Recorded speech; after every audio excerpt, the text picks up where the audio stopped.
მოგესალმებით, დღეს ვისაუბრებთ 2024-2025 წლების ჩემპიონთა ლიგის სეზონზე.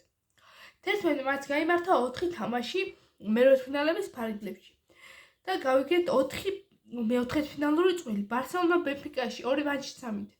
ბარსელონა 4-1 ისლია ბენფიკას. PSG ლივერპული 2 მატჩში 3-ით იყო 1-1 და ყველაფერი გადაწყდა პენალტების სერიით, სადაც 4-1 ისლია Luis Enrique's PSG-მ ლივერპულს. ფეინორდსა და ინტერს რაც შეეხება, იქ 4-1 ჯამში 2 მატჩში 3-ით ინტერი გავიდა შემდეგ ადგილზე. ხოლო მიუნხენის ბაიერნსა და ლევერკუზენს შორის დაპირისპირება, იქ მიუნხენის ბაიერნმა 2 მატჩში 3-ით 5-0 მოიგო. რაც შეეხება შემდეგ მომდევნო 4 გუნდს მათ ვინაობას გავიქებ დღეს, ბრიუგე ასტონ ვილა,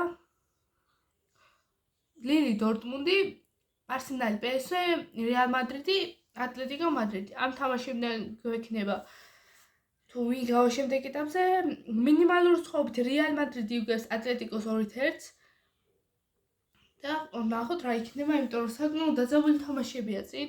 არსენალი PSV-ს რაც შეეხება, არსენალი უკვე თამაში შეგვიძლია ვთქვათ, რომ შემდეგ ეტაპზეა, იმიტომ რომ 7-1 არის მის სასარგებლოდ PSV-სთან და ყველაფერი გაიგება დღეს თუ რომელი გუნდები დაუპირისპირებიან ერთმანეთს ჩემპიონთა ლიგის მეოთხედფინალის ფარგლებში 2024-2025 წლების საფეხბურთო სეზონში.